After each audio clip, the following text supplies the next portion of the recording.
The Haley family are a collective of Nen users led by a singular parental entity who consume humans in order to gain power and spread their species across the world until a state of planetary domination has been achieved. It's a very cool idea, I like it a lot, although I can't help but think that we've seen it somewhere before, because that does happen to be the exact same kind of threat that the Chimera ants pose to humanity. However, this isn't just a case of a lazy writing by Togashi. He isn't just reusing a structure that's worked well in the past, and in fact the Haley family are an infinitely more horrifying exploration and final evolution of this concept. One that takes all of the strengths of the Chimera ants with none of the flaws and puts this power in the hands of the worst person imaginable. The more we see of the Haley family, the more I genuinely want the Chimera ants back, because I think that humanity had a much brighter path under their plans than it does with the endgame of the Haley. Functionally, the two groups are very similar. The Chimera ants had a system of phagogenesis, allowing them to consume and convert humans. However, they also sought out Nen users and referred to them as rares, the consumption of which allowed MERUEM to grow faster. Meanwhile, the Haley family takes this concept and gives it a more strictly defined mechanic under the contagion system, where the goal is to reach level 100, and killing regular humans is worth 1 level, whilst killing Nen users is worth 10 levels. So the concept of rares is carried over into the Haley structure. Nen users to them are kind of like loot goblins.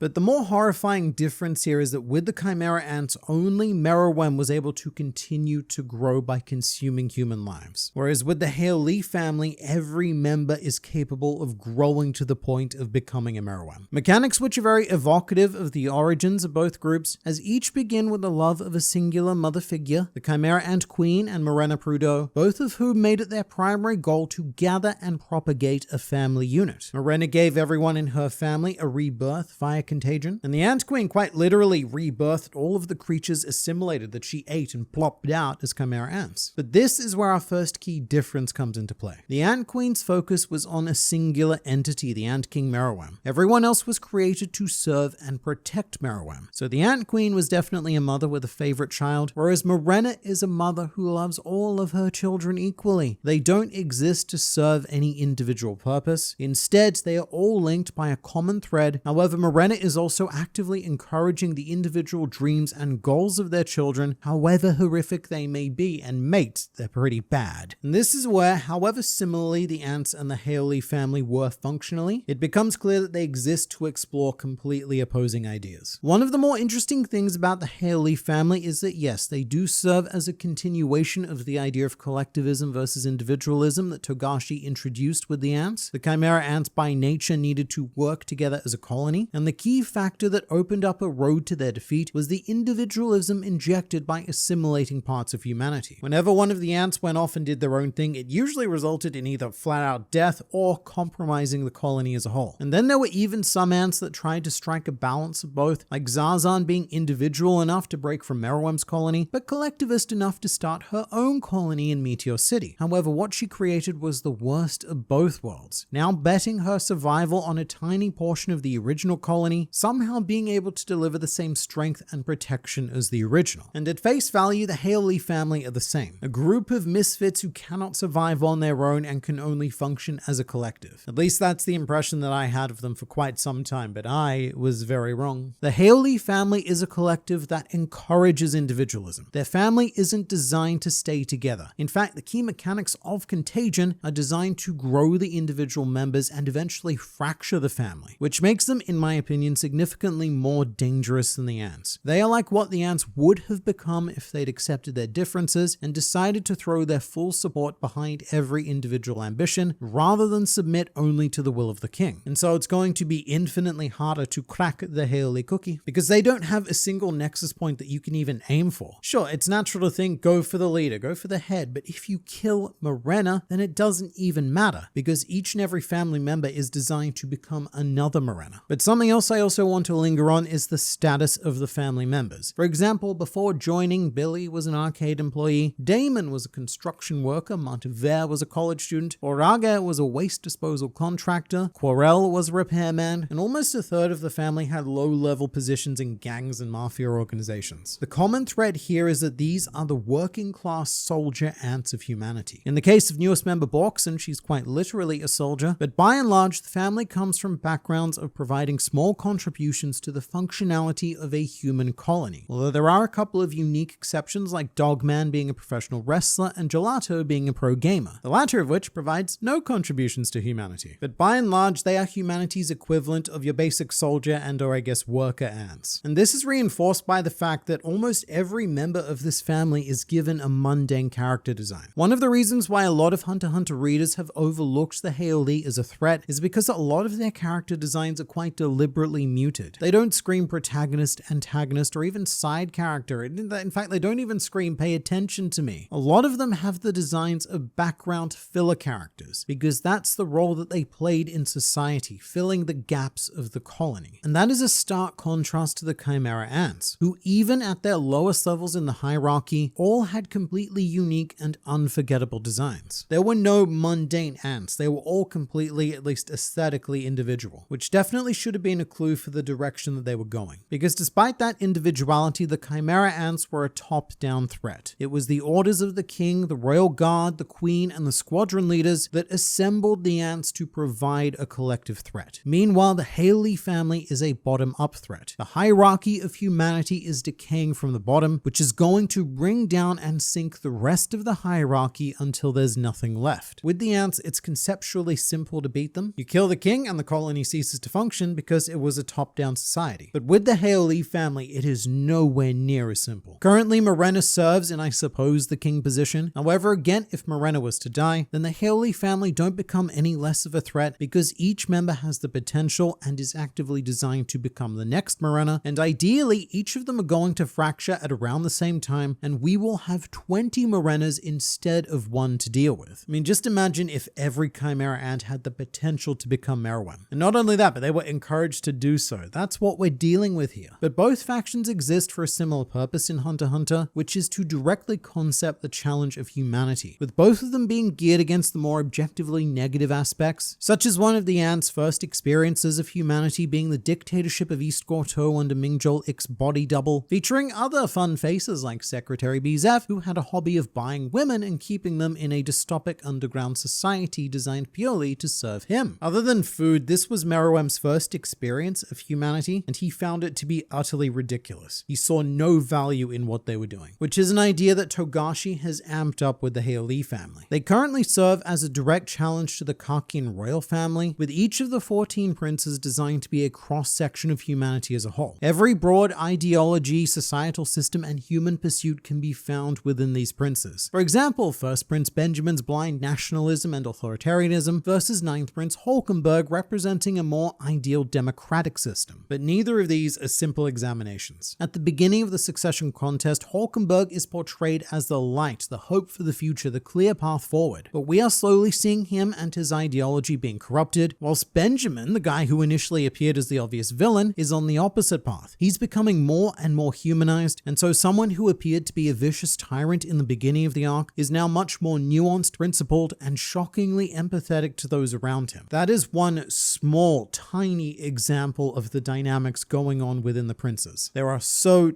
many more, but that's not the point of this video. The point of this video is to make it very clear that the Heoli family, in their immediate quest to destroy the Kakin Empire, have positioned themselves as an enemy of humanity as a whole, because that is what the Kakin royal family represents, just as the Chimera ants presented themselves as an enemy of humanity as well. However, many of the ants did eventually come to appreciate that wide spectrum of what humanity has to offer, like UP developing respect for Knuckle, or MERUEM rewarding his experiences with Komugi and Netero, with the plan of reassessing how many and what type of humans were to be used as food, whilst allowing a section of them to live in a permanent human preservation. I know that saying it like that doesn't make it sound hugely generous, but it is a colossal step forward from where the ants began. And it's also a step that the Heoli family will never take. Because unlike the ants, they already understand humanity. They were born into it, and they have soundly rejected it. And more importantly, they possess a power that the ants never could have dreamed of, which was described by Isaac Netero as the bottomless malice within the human heart. MERUEM was physically limitless, but not even he could overcome the depths that humanity was willing to sink to. However, this time it's a more even matchup. Human versus human, limitless versus limitless, bottomless malice versus bottomless malice. He didn't know this at the time, but Morena Prudo is the perfect example of what Netero was referring to, because Morena Morena is almost malice personified. She was born from the darkest possible pit of human potential through the cucking carnival, and from childhood she was designated not as a child, not even as a human, but as meat, and she was subject to every terrible thing a human could undergo that I can't say on YouTube, but whatever it is you're thinking, it happened to Morena. She was born in such a dark place that we don't even know her real name. Morena Prudhoe is an identity that she stole from someone else as one of her many steps towards acquiring power. And so Morena herself is almost an entity that transcends the basic aspects of humanity, such as identity. She was born at the very bottom of society, the person with objectively the least amount of power who we come dangerously close to not even recognizing as human, but who through sheer malice alone has now risen to become one of the greatest threats to the entire human race, as have the rest of her family. Each of the Haley members were born somewhere at the bottom of human society and are rising together through their mutual hatred. It's the fact that one of the greatest threats in Hunter x Hunter isn't a singular Morena, nor is it a corrupt hunter or the Phantom Troop, not even the Ant King or a Dark Continent Calamity. The greatest threat in this series right now is an assortment of minimum wage workers who spawned into a terrible zone with abysmal stats to the point where almost no one even registers the fact that they even exist. And it's the combination of all of those negative circumstances that have come together to forge this limitless potential. And in regards to contagion, the ability is limited only by the potential of humanity itself. It can replicate itself as much as required until humanity ceases to exist. Every time that humans find a way to evolve and propagate, contagion will follow. And this is what the Chimera ants were missing, although it is something that they may have eventually developed over time. Remember that MERUEM was only 40 days old, and at their oldest, the rest of the ants were only about 90 days old. They were an infant, innocent species, completely unprepared to deal with and tap into their assimilated humanity. And sure, the Haley members wouldn't have been capable of tapping into this malice in their infancy either. However, they have now had decades upon decades of experience, relentlessly suffering and charging that power of malice. This is a power that the ants never could have dreamed of, nor would they probably have wanted to. But both factions also have some oddly specific parallels, one great example being Ramot and Luini, two very brash characters easily intoxicated by a drop of Nen, both being responsible for growing the strength of their groups, Ramot through punching people, and Luini through facilitated murder via his Nen ability, with both meeting the exact same fate of being decapitated, Ramot by Killua and Luini by Nobunaga. So the Haley family are playing a different song using the same beat. And so it does make me wonder about the future, because I have heard this song before, and there are certain key beats that we haven't reached yet. For example, one that comes to mind would be a kite moment. But I think this is only a matter of time away. I imagine something like this is going to come when one of the Haley members reaches level 100 and shows us the full potential of what the family are working towards, much like the birth of Neferpito as the first royal guard. And another key beat would be a Komugi, who we actually may have already met. In the same way that MERUEM played a mundane game with Komugi, we also had Morena play a mundane game with Borkson, the newest Haley recruit, and Borkson could end up being a reverse Komugi. Komugi was able to break through to MERUEM and change him, even though that wasn't her intention. But in our flipped examination, perhaps Morena will be able to break through to Borkson and change her, or that Borkson will try and Komugi her way into Morena, but she'll fail, because Komugi was a philosophical challenge to the system, something that made MERUEM very cognizant of different types of strength and value that exists within humans. However, I can't see Morena or the Haley family ever being convinced of that brand of optimism. However, what I can see is Borkson gradually coming to embrace their perspective. She's already well aware of the corruption within the Karkin Empire, and even serves within Cyrenick's branch of the royal military. If there was anyone in a position to be seduced by Morena's ideology, it's Borkson. But as for how this ends, if we're looking at an inverted Chimera ant arc, then following that to its natural conclusion would mean the success of the Haley family. And in a series like Hunter x Hunter, I definitely would not rule that out. For Togashi to end his story as well as his thesis of humanity with the bottomless malice of the human heart on full display.